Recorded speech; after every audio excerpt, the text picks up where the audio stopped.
There's one thing about Zakir Naik that makes people really think that he knows what he's talking about, and that's when he's able to share facts randomly and very quickly from the top of his head in such a manner that makes you think, wow, he is a really intelligent man. But a friend of mine sat down and went through a 5-minute talk of his once, and in that 5 minutes, he was able to make over 25 mistakes. Charles Darwin went on an island by the name of Calotropis. There is no such island as the Calotropis Islands anywhere. It was actually the Galapagos Islands that Darwin visited, where he found finches. And there he found birds pecking at niches. These finches do not peck at niches, as Naik says. They lived in separate ecological niches. Depending upon the ecological niches they pecked, the beak kept on becoming long and short. The differences Darwin observed between these finches were far more than simply beak length. They included differences in color, size, mating behavior, songs, and preferred food. This observation was made in the same species, not in different species. Darwin's observations of varying beaks were made on 14 different species of finches, not just one, as Dr. Naik claims. The beak length actually did not vary within the species. Charles Darwin wrote a letter to his friend Thomas Thomson. All of Darwin's published correspondence is printed and even available electronically online, and it contains no record of anyone named Thomas Thrompton. Charles Darwin himself said that there were missing links. He didn't agree with it. Darwin admitted that there were missing links, but that does not mean he disagreed with his own theory. He simply predicted where the missing links would be found. The reason is because that if you analyze the church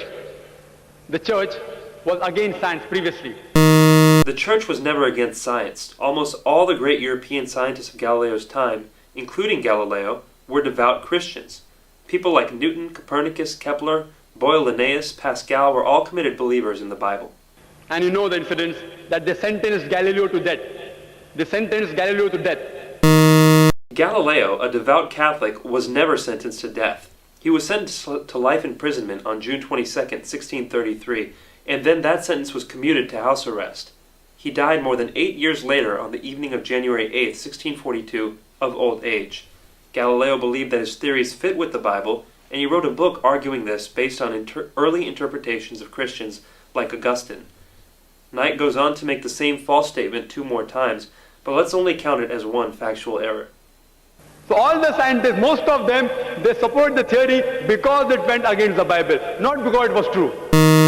Actually, most scientists did not support Darwin's theory for many years, and most of these same scientists revered the Bible. Basically, this account by Dr. Naik is a total fabrication. All the sages, you see, there were 4 hominids. Everything Dr. Naik says here is wrong. There is no such word as hominites. He must mean hominids. Science tells us today there are 4 hominids. There are not a mere 4 hominids. There are at least 14.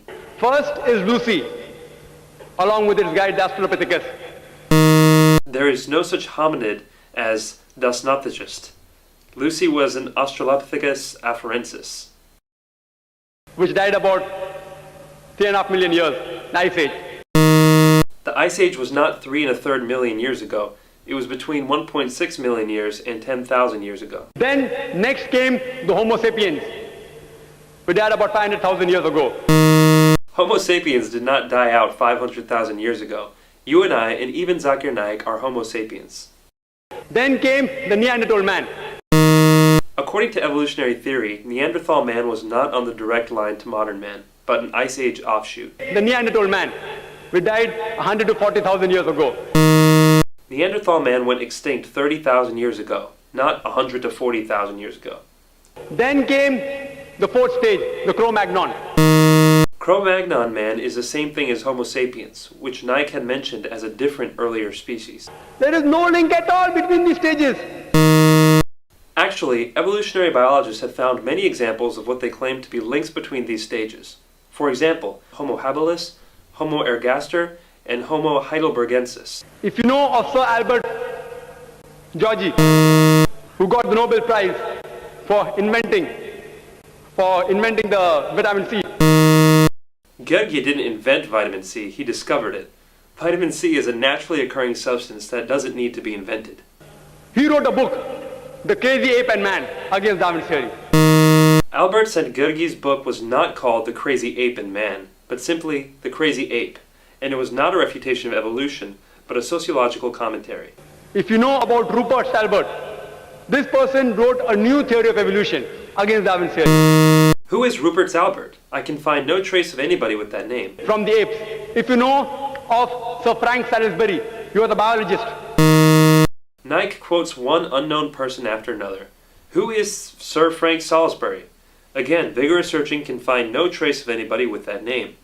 But to give Naik the benefit of the doubt, this will not be counted as a factual error. If you know about Whitemeat, Sir Whitemeat. Whitemeat? Who is Sir Whitemeat?